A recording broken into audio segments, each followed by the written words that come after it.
Hey, so this is going to be a little different video. I'm going to be showing you guys how to paint orc skin.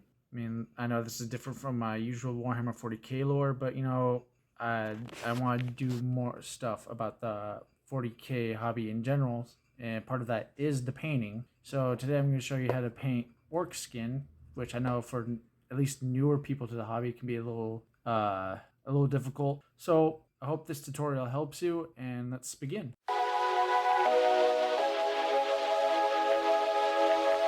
This is the model that I'm going to be using to show you guys how to paint orc skin. I got it from Thrill Studios, not sponsored. I'm going to prime the model using the Fang because I want to use a blue undercoat to give the skin a nice cool look to it. Now remember, when priming, especially with aerosol cans, you always want to be a little bit away from the model so that way the paint doesn't build up and ruin the details of the model. And we're just gonna just spray all around, make sure we get all the different nooks and crannies of the model.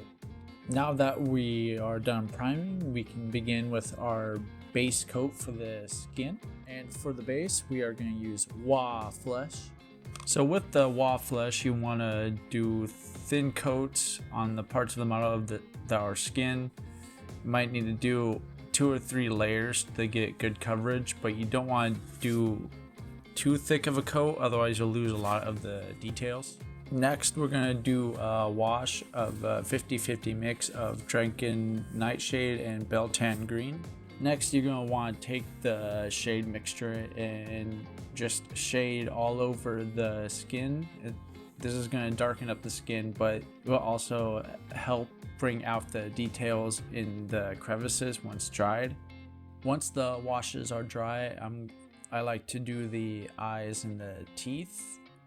I'm going to use Screaming Skull and Wraithbone for the teeth, and then Ulthurian Grave for the eyes. After the teeth and eyes, I'm going to re-lighten up the skin with another layer of Wa Flesh.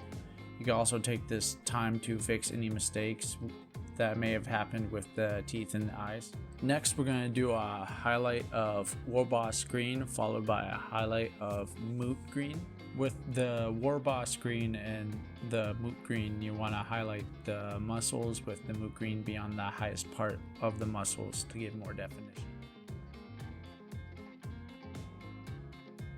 Alright, so after doing all the highlighting to do a finishing touch on the skin, I decided to put a little Vallejo satin varnish on there to give the skin a little extra shine to it, but not too much of a shine. Okay, so now that the skin is done, I'm just going to tell you what I did to finish off the model. With the hair, I did a base layer of Evil Sun Scarlet, a wash of Cadonian Yellow, and then a highlight of Wild Rider Red.